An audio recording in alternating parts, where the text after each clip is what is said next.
Melbourne, 1964. And there's the siren. Melbourne wins 8-16-64 to Collingwood 8-12-60. The same year, the Beatles came to Melbourne.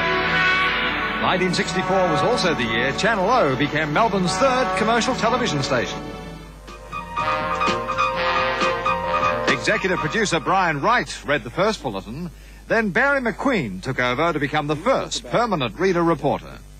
We live in an age of conflict. Conflict of ideologies, conflict of races, conflict in society, conflict of generations. However, the biggest story in his 8 years with Channel O, he says, was the disappearance of Prime Minister Holt. The news editor of the time phoned me up, and I was sick. I got this terrible attack of the flu, and I was in bed with a temperature of 105 or something. He said, "Doesn't matter, get up. Get down there." McQueen's efforts seemed to inspire other reporters. This is the first time I've come within 4 inches of a 5.5-year-old, 420-pound living tigress. She's Sita, and at the moment she's not very happy, I don't think. As a reader, McQueen lasted 8 years. Others never quite matched his longevity. In response to the many phone calls received after showing a clip from the film The Early News, we're going to give you another look at that part of the film. And that's it from the Eyewitness News team for the moment. Thanks for being with us. Both news director Eddie Dean and I are confident of success. And you're with Good Morning Australia here on Channel 10. These legends perpetuate themselves. Oh, Geoff Raymond, he's so unflappable. Man, I flapped. It's over to Earl now for an exclusive report on today's events. In 1974, Mike Willesee was appointed Director of News, bringing a new current affair host, John Bailey. 24 hours lasted only a little longer than the name implied, and Bailey ended up hosting a game show. I'm John Bailey, and this is the Who, What or Where show. By the early 70s, more emphasis was being placed on news and sport, particularly sport, which was not surprising considering Reg Anset's love of horses actually influenced the very birth of the station.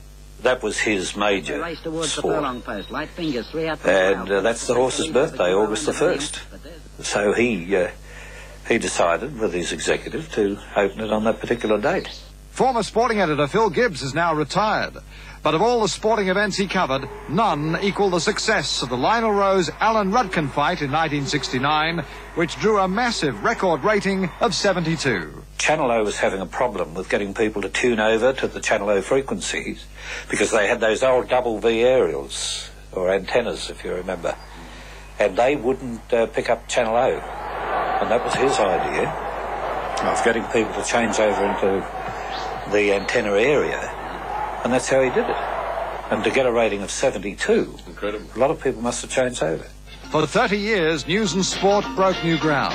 Women broke down the gender gap, like that fresh-faced reporter called Jana. The entrance of the AmCal Channel 10 Miss Victoria Beach World Quest were joined by some of the cast members of Prisoner and the Young Talent Time team today. First with the hour, first at 6, now first at 5.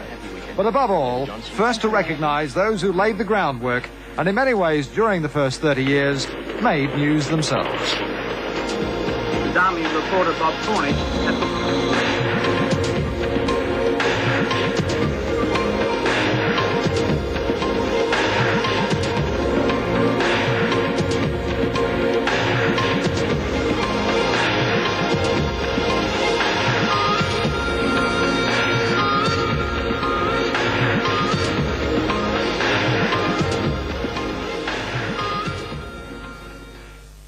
That wraps up a week of tribute celebrating 30 years of Channel O